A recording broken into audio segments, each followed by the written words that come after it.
Cunyadisme il·lustrat, amb Guillem Burballa i Isaac Bifet.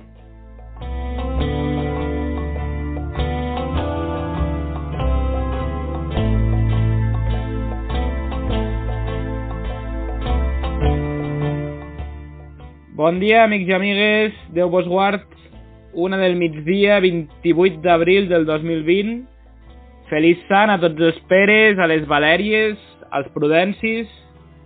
Una salutació molt amistosa de Guillem Burballa. Això és Cunyadisme il·lustrat.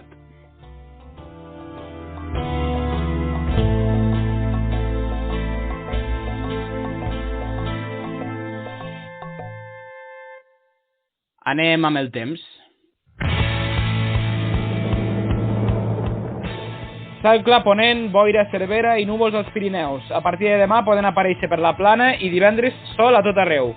Mínima d'avui, menys 2,4, boita avui, màxima serós, 22 graus.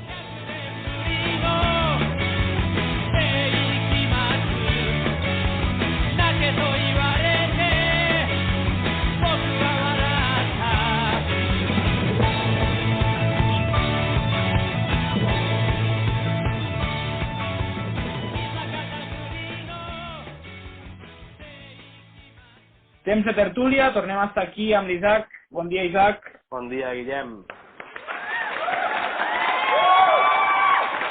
Bé, què et va semblar el diumenge, la sortida dels nens, les portades dels diaris, que avui ja era polèmica? Què et va semblar?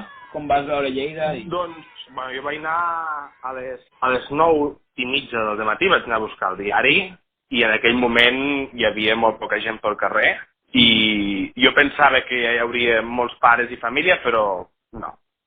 I després, bueno, he vist les fotos que s'han publicat moltes a les xarxes socials de la imprudència de molta gent i avui he llegit, justament, no sé si tu ho hauràs llegit, que també aquestes fotografies depenen del pla en el que estan fetes, del zoom, i que això que es veu molta gent amuntegada, doncs moltes vegades és pel pla que hi ha en la imatge. Per l'efecte òptic, sí. Això, exacte, l'efecte òptic. Sí. I que, per tant, s'havia exagerat una mica, no?, la reacció en contra d'aquests pares i d'aquests nens. Sí, totalment. Que és el que, no sé si ho has llegit avui, a l'article del Pàmies, que diu que és com que ens hi refreguem i ens masturbem en veure que les coses van malament. Sí. I criticar-nos a nosaltres mateixos i fer gala d'aquestes imatges. Que mira que incívics som, que no aprenem com el típic, no? El típic nen a la classe que xiva, que diu profes que no callen o aquestes coses. Que passaven a l'institut. De fet, hi ha alguns casos, i per amics meus que m'han contat, i per coses que he llegit, que de veritat semblen xivatazos de país comunista, de Unió Soviètica i tal, o sigui, que hi havia casos fins i tot de fills xivant-se del pare, no? Que el pare no combregava en el règim, el que sigui, i aquí veig reaccions, és el que deia el Pam, és que sembla que la gent estigui buscant més l'equivocació, l'error o la falta de seriositat amb el confinament que no pas una cosa més natural de dir, bueno, doncs mira, hi ha crios jugant al carrer, doncs, bueno, una mica de normalitat, no? Exacte, que és que sí, la situació és la que és i ja està, i no cal fer-ne més bola i tal, perquè ja et dic, jo no sé els nostres oients, però aquí en el quadre Avinguda Catalunya, diguéssim, tot anava bé i no vaig veure molta gent. Escolta, parlant de barris i d'aquest gran país, avui he llegit que, bueno, ho he escoltat a la ràdio, he fet que Catalunya és el lloc d'Europa on es fan més testaments. Un 80% de les persones que es moren a Catalunya ja tenen el testament fet, la qual cosa el notari que està parlant a la ràdio ha dit que és insòlita a la resta d'Europa. És a dir, és molt estrany un percentatge tan alt de ja tenir-ho tot enllestit. Ostres, bueno, jo penso que va lligat amb aquest caràcter català, no?, de tenir-ho tot ben lligat, tenir-ho tot preparat per quan arribi el moment. A tu t'ha sorprès o què? No, a mi m'ha quadrat, per això te volia preguntar si et quadrava. A mi em quadra perfectament. Sí, no sé, tu tens el testament fet? No, jo no tinc res fet, no. No, ni última voluntat, ni res, no. No tens res, però tens algun desig especial així per saber-ho ara? No, jo és veritat que he canviat molt el parer. Va haver una època que jo volia que em cremessin, que ho tenia bastant clar. Després va haver una altra època que va coincidir amb els primers anys d'universitat, que volia donar el meu cos a la ciència, i després ja tot això ja ho he superat, i ara que jo vull que m'enterren amb un nínxol normal, ara, vull dir, com tota la vida. Normal i corrent. Normal i corrent, pensar nínxols, que això és d'Espanya, lo del nínxol no existeix a cap altre, almenys que jo sàpiga, no. Desconec a Grècia i així altres països del sud, però sé que ni França, ni Alemanya, ni Gran Bretanya tenen el concepte de nínxol. I una cosa molt interessant del nínxol, que és que la gent guarda les claus. La gent guarda les claus dels nínxols. Sí. I a casa teva té algun moltes claus. Sí, en algun lloc hi ha les claus del nínxol. És algo també molt curiós. Sí, i després te'n recordes d'això que parlàvem de l'esperit català? Te'n recordes de la famosa escala del Premi Sant Jordi? Sí, exacte. Això és espectacular, que et donguin un premi i que dintre del premi també hi hagi una escala gratis, és a dir, que et diguin i et sentencien. És com et sentencien. O sigui, et donen el premi i te diuen, bueno... Però és curiós com la gent ho aprecia, no? Estem parlant de la Creu de Sant Jordi, que dona la Generalitat, i a part dels diners que et donen, que ara en desconec quants són, però te ve l'escala gratis ja als diaris, és a dir, tu ja tens la seguretat que quan te moris, La Vanguardia i El Periódico i tal, ja, pam, ja tens la... que són quartos, No sé quan val treure l'escala. Sí. Treure una escala són quartos, sí. Per cert, hi ha també el format aniversari, també, no sé si...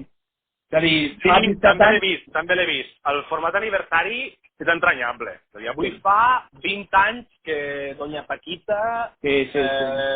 Tal, ostres. Doncs llavors te'n recordes de que fa 20 anys va morir la senyora Paquita. Està bé, és bonic. Un altre tema que et volia tocar és el tema que ja comencen a sortir hipòtesis de com funcionarà el restaurant.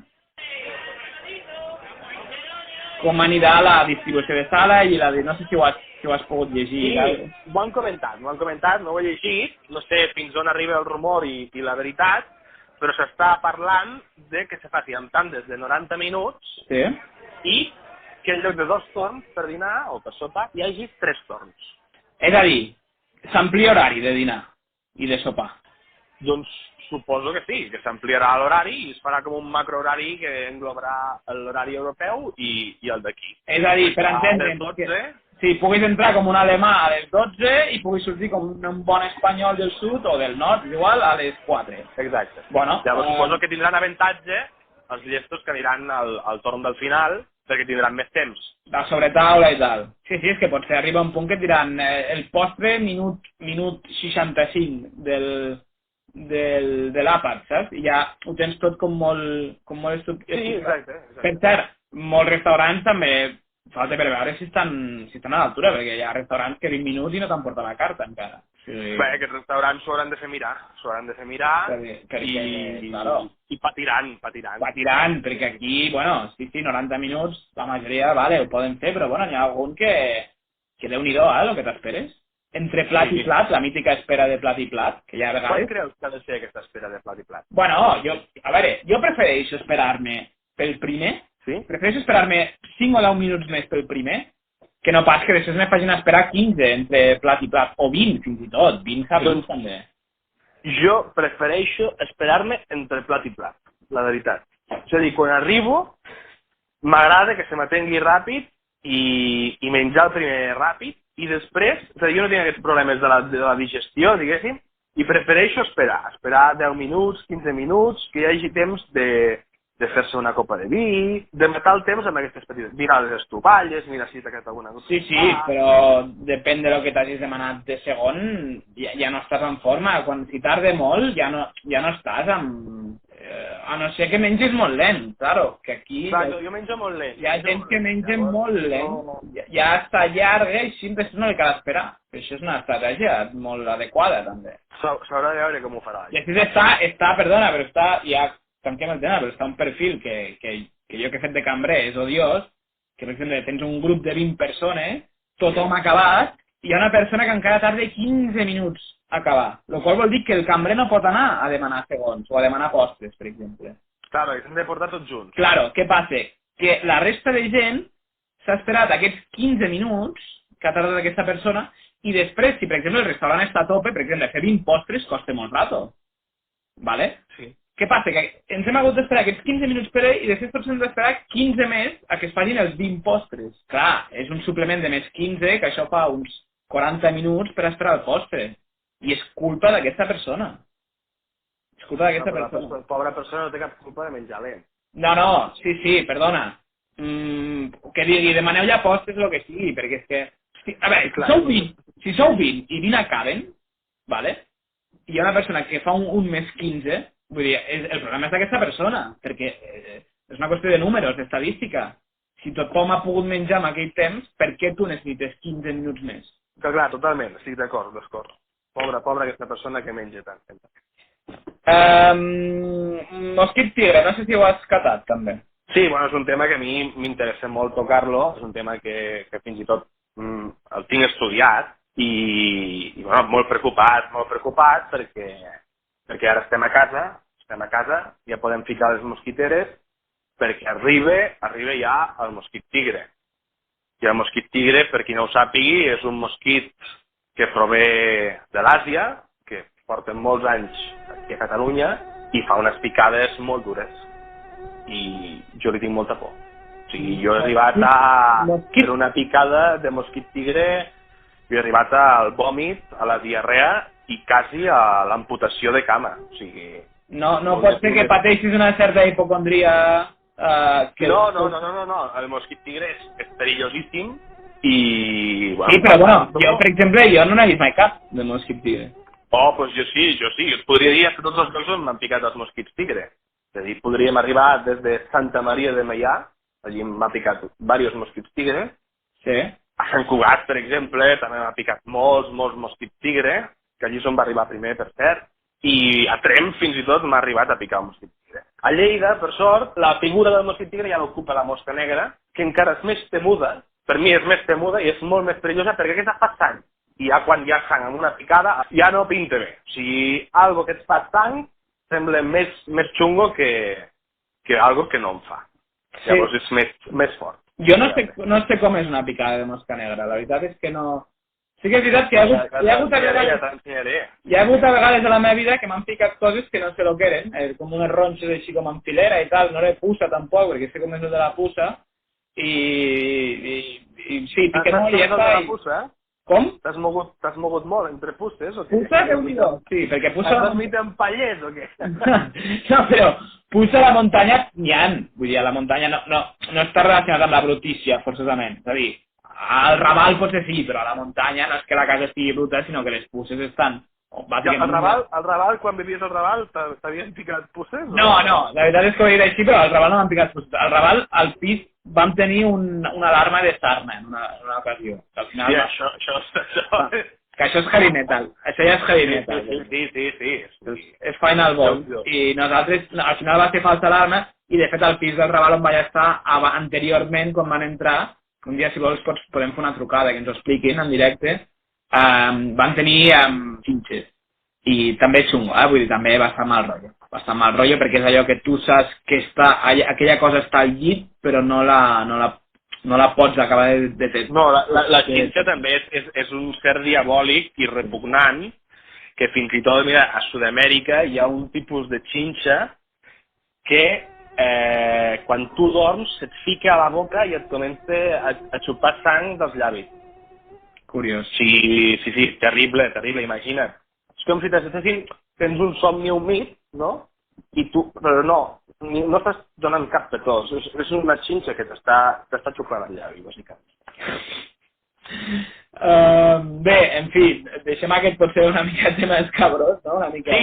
Sí, jo el que diria és que els oients que tinguin cuidado amb segons quines coses deixen, ara que estem tan a casa, que molta gent s'haurà dedicat a la floristeria, que vigilin amb els tolls d'aigua en no sobreregar les plantes, que tampoc necessiten molta aigua, perquè en aquests tolls que fan els testos és on s'hi pot ficar el mosquit tigre i fer que ens piqui a tots. Molt bé, fantàstic. Pues, bueno, el programa sempre amb la precaució i la voluntat d'ajudar la gent, com sempre. Temps de la pel·lícula. Fem una pauseta, Isaac. Vinga, fins ara. Fins ara. Aquesta cançó va per el bon amic Àlex Canudes, que és qui la va importar, i per tots aquells que heu fet l'Erasmus a Itàlia. Una abraçada.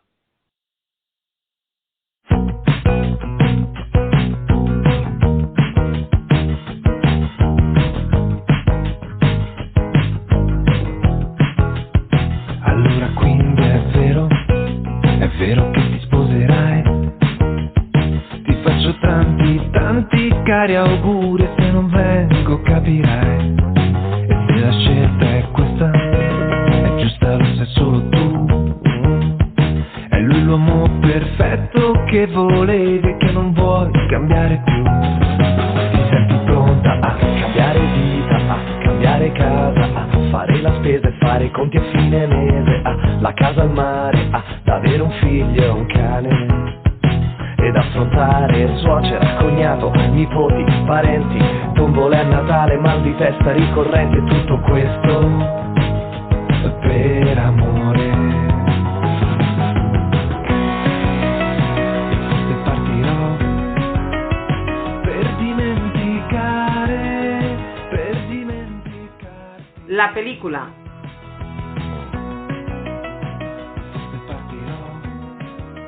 Hola amics, tornem a estar aquí amb la pel·lícula del dia. La pel·lícula es tracta de Astra, pel·lícula que es va estrenar l'any passat, ciència-ficció. És una pel·lícula d'un director que es diu James Gray. De què estem parlant amb Astra? Pues estem parlant d'una pel·lícula de ciència-ficció que està protagonitzada per Brad Pitt, que és com la gran estrella de la pel·lícula, i la pel·lícula és un astronauta molt talentós que al principi de la pel·lícula li encomanen una missió especial, confidencial, per anar als confins del sistema solar, de fet ha d'anar a Saturn, perquè s'ha rebut senyals de vida d'un astronauta que molts anys abans havia anat a fer una altra missió d'exploració a Saturn en busca de vida extraterrestre, que justament era el pare de Brad Pitt i que està interpretat per Tommy Lee Jones. La pel·lícula és aquesta búsqueda de Brad Pitt que ha d'anar fins als confins de territori explorat per l'home per trobar el seu pare i convèncer per una sèrie de coses que ara aquí tampoc explicarem. En tot cas, la pel·lícula és una clara adaptació del Cor de les Tenebres, del Conrad, i, per tant, d'Apocalipsis Now. I és per això que jo tinc molt clar, ahir vaig veure la pel·lícula amb mon pare i ma mare, i tinc molt clar el que s'havia de dir al sortir del cinema, que els hi vaig dir a ells. Una llàstima. Per mi és una llàstima de pel·lícula, perquè és una pel·lícula que hagués pogut ser una grandíssima pel·lícula, no com si fossin les escenes de l'Odissea i tal. Que sí, i que al final l'únic personatge de Gruix és Brad Pitt, perquè l'únic que està tota la pel·lícula i al final els personatges secundaris són aparicions, però són unes aparicions que et deixen bastant indiferent, la veritat. Sí. Tu quan ho mires i no hi ha cap problema en que et recordi en Apocalypse Now, al contrari, crec que és alguna cosa que et fa engrescar a mirar-la, i quan vas veient les parades que fa, el seguit de parades, cada cop et van deixant més fred. Sí, estic d'acord que cada cop són més fluixes, perquè a més, si recordem les parades d'Apocalipsis Now són memorables, perquè hi ha el Robert Duvall fent d'aquell coronel sonat amb barret de cowboy, hi ha les conilletes... Les conilletes de Playboy, hi ha els francesos allí amb una casa enmig de la bolla... El pont aquell que és l'últim lloc que tenen els americans, que és un pont que estan tots els soldats bojos, o sigui, són fantàstiques les parades. Sí, tot és memorable. Jo sobretot, perdona Isaac, però penso que la primera hora està bastant bé i els últims 3/4 d'hora són terribles. Estic bastant d'acord amb tu que la primera part t'engresca, la primera part sembla que no vagis a mirar la típica pel·lícula de l'espai, que últimament estem acostumats a veure a sortir Gravity o Interstellar, que són pel·lícules que, ok, estem d'acord que a partir d'aquest segle XXI, la nova fornada de pel·lícules de l'espai, en lloc de buscar una odissea i una epopeia de combats extraterrestres, quasi de terror, busquen alguna cosa molt més introspectiva, la solitud, algo molt més reflexiu en un escenari, no? de veure la Terra des de lluny, de les estrelles, de l'espai, del buit, no? de la immensitat, i al final el que genera el buit d'aquesta immensitat. Que en totes aquestes pel·lícules penso que els hi sobren metratge, Sí. O sigui, els hi sobra metratge i els hi sobra virtuosisme. Virtuosisme en l'aspecte tècnic i en l'aspecte de... Perquè moltes vegades, si jo vull veure una imatge de la Terra, doncs sol que vagi al Google i busqui una imatge de l'espai a la Terra i hi ha 1.000 satèl·lits que ens l'han. Perquè sí que es veu que hi ha molt talent darrere d'aquesta pel·lícula i moltes ganes. L'opinió personal meva és aquesta, que quan l'acabo de veure no m'ha fet preguntar-me res, no m'ha violentat, m'ha deixat fred, És a dir, jo, i si vols anem ja acabant, jo penso que jo la recomano, aquesta pel·lícula. Jo penso que està bé. Sobretot la primera hora està molt bé per mi. Jo m'ho vaig passar molt bé. Fins i tot tenia aquests nervis de quan veiem bon cine, que estàs una mica l'expectativa de què passarà i que t'estàs... I per això me va decepcionar tant la segona part. Tot i això, tot i la segona part, jo crec que jo recomano molt a la gent que la vegi. Sobretot la gent que li agrada la ciència-ficció. I la gent que li va agradar Apocalipsis Now, penso que està bé, està bé. És a dir, es pot veure i es disfruta. No és una mala pel·lícula. I per mi tampoc és una mala pel·lícula, però jo penso que si no la mires tampoc et canvia la vida. No, però anant més enllà, jo no la recomanaria. És a dir, són 2 hores de llargmetratge que els aprofitaria en una altra cosa. Sí, i aprofito per dir que si algun oient té alguna recomanació de pel·lícula que volgués que comentéssim, no per escoltar la nostra opinió, que no té cap tipus d'importància, sinó més que res per ficar una pel·li damunt la taula i que també es pugui comentar a l'Instagram i que algú que tingui ganes d'aportar alguna pel·lícula que creu que estaria bé comentar. I ja està. Que estem oberts a tot. Sí, tant, i tant. Aquí no tenim barreres. A tot. Sí. Bueno, res, una pausa, Isaac. Fins ara. D'acord. Vinga, fins ara.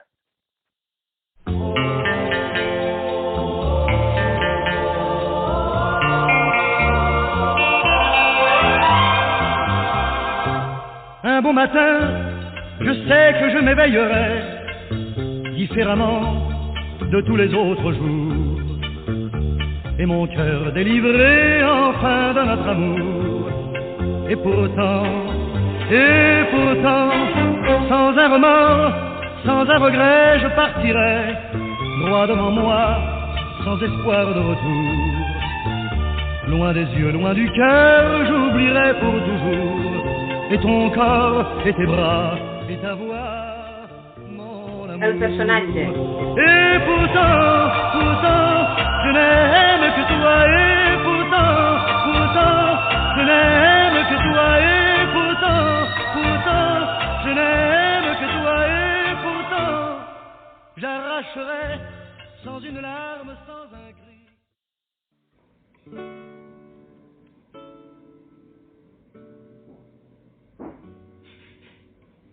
Bé, acabem aquest segon programa d'avui amb un gran personatge. Amb un gran personatge que escrivia amb una lletra molt petita. Una persona que tardava 1 hora en afaitar-se. Imagineu-vos pèl per pèl fins que quedés la cara ben neta. Una persona a qui no li va importar canviar l'estilogràfica pel bolígraf. Un home de grans orelles i de mandíbules tenses. Una persona que va saber patir i que, des de la seva imatge pessimista, va pintar l'essència de nosaltres mateixos. Sí, efectivament, estem parlant de Salvador Espriu. Un home pacient i amic dels seus amics, que va patir una xarrampió que el va deixar immòbil al llit durant 3 anys, mentre veia morir germanes i més tard el seu pare, notari. No sé si per influència del seu pare o per allò que en aquella època o bé estudiava medicina o dret, que Salvador Espriu va estudiar dret. Però ell sempre va estar interessat realment en els antics, en Egipte, en la seva història, en les seves coses. 2 vegades proposat per al Premi Nobel, encara que mai el va guanyar, poeta, dramaturg i novel·lista, que va viure en anys de censura a la seva illa de l'Eixample, encara que molts el van voler fer d'Arenys, i ell sempre va dir que Arenys hi anava als estius, hi anava a estiuejar. Un escriptor delicat, inintel·ligible, segons Pla, que jo suposo que ho deia més pel seu tarannà i no tant per la manera d'escriure. Representant de la modèstia i l'orgull d'aquest país, quan va morir el 22 de març del 1985, pels carrers de Catalunya es va poder sentir Espriu ha mort.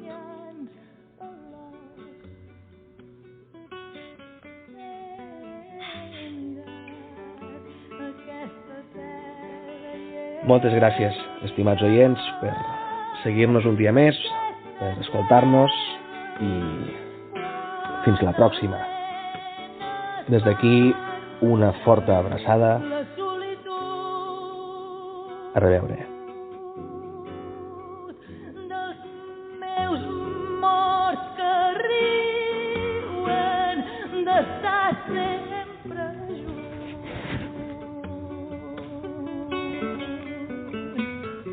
He mirat aquesta terra i he mirat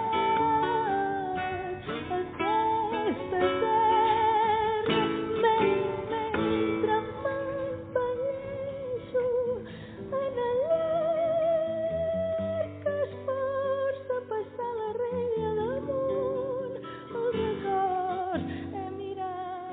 He mirat aquesta terra i he mirat aquesta terra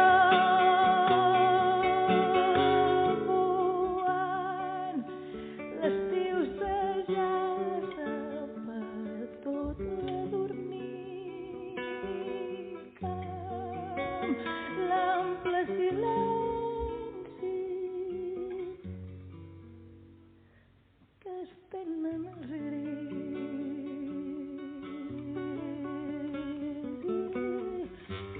I he mirat aquesta terra i he mirat aquesta terra mentre comprenien savis dits de ser